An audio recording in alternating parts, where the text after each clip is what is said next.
working for the last 13 years at the experimental intersection of art and design. And I also studied philosophy of technology before that, so I'm doing a whole different thing here in some ways, but also overlapping in many other ways. This is a quick run through of stuff from the last decade or so. This is an interactive sculpture, a tree branch that is covered with animated pixels that resolve into the text showing the code that makes itself display. I was interested in how English and the human language is evolving through our sometimes clumsy interfaces with machine language, and human language itself is now changing in response to that. If you move far enough away from it, the words start to resolve. This is a hexagonal robot. It's part of a colony that tries to harmonize with other robots using sound and color. Its behavior is built on very simple rules that you see in biological systems. Each thing is very simple. I don't control it, I only control the rules. Together, the colony produces wonderfully complex and unpredictable behavior. I built a software tool to model this. I could only change the parameters, but once I set all the parameters, I let the system go and it started doing its own thing. And it becomes alive. And I'm interested in that intersection. It's not quite intelligent, it's pseudo-intelligent, it's not really alive, but we project it to be alive. So when you see organic things, biological things mixing together, this is more of an educational project than an art project, a collaboration with Cynthia Lawson. It's a laboratory apparatus with water in it. When you release a drop of water, it displays a fact about global water crisis.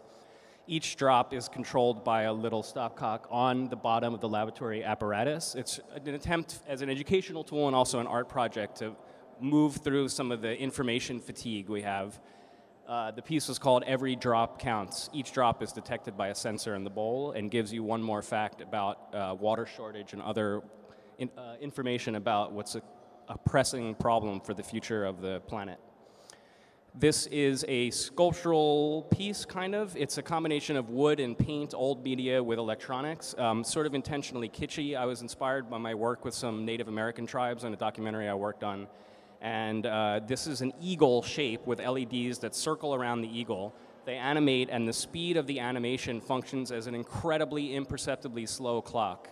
They get faster and faster as the seasons change. It's fastest in the spring and slowest in the winter, but it's impossible for you to see the difference. It's only after a very long time unfolds.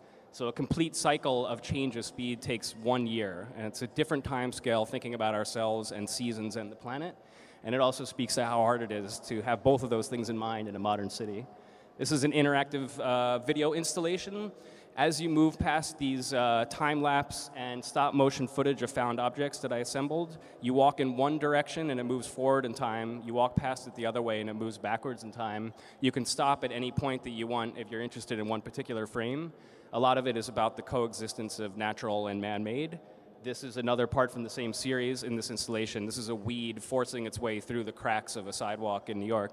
So as you walk forward in one direction, the weed kind of grows with you. If you go back the other way, it shrinks back to its genesis and disappears. This is a homemade transparent wind turbine that powers the wings of a blue jay that I found dead in the forest, whose wings I thought were incredibly beautiful and blue. It's a kind of a joke in a way because it doesn't actually work efficiently, and our ideals and dreams and hype about wind power are actually way more complex. In this case, the wings flap as the turbine turns and generates energy, but the wind in New York and in many places is quite intermittent, so it's a little bit sad. It's kind of trapped. Sometimes it comes to life and flaps, and other times it dies down and it can't do anything. This next piece coming up after this is a cube on the ground. It's a sculpture piece, and the light and shadow changes as you move around, as if the light was coming from your body, but that seems to be impossible because there is no light and there's nothing moving, there's nothing kinetic. When you move around shorter or farther from it, like in this example here, you can see the shadow moving along with you. It's actually an illusion created by a 3D rendering of the shadow and light from a virtual object of the same geometry projected onto the actual object. The net effect is very simple and very quiet and meditative, despite all the fancy tech behind it. It's a silent piece that is quite minimal. There's a whole philosophical thing about that I'll skip.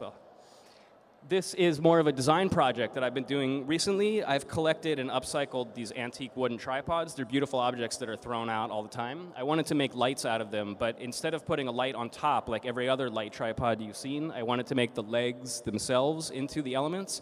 So these are using custom-made CCFL bulbs that have a very precise and saturated color.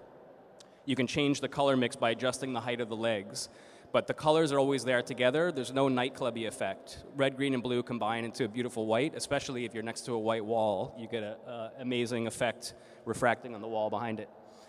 And this last piece is also more of a design piece. This is the last thing that I did. It's called Tree Shell.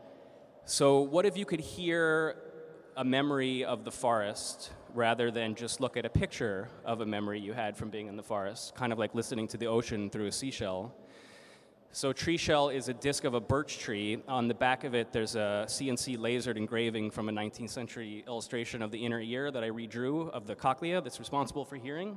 When you hold it up to your ear, you hear the sound of the forest come out from inside.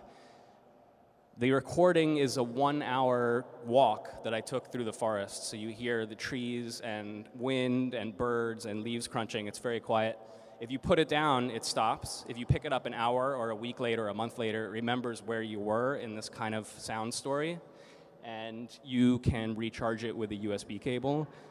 All the electronics are hidden inside, and I've been manufacturing and making these now. It's in the MoMA Design Store collection, so I'm now making these in bulk and learning to do that all here in the new lab in Brooklyn in the Navy Yard, which is something that wasn't possible to do before, making something medium scale. I can make 5 art pieces, but I couldn't make 100. So that's the next step here at the new lab, and thank you very much.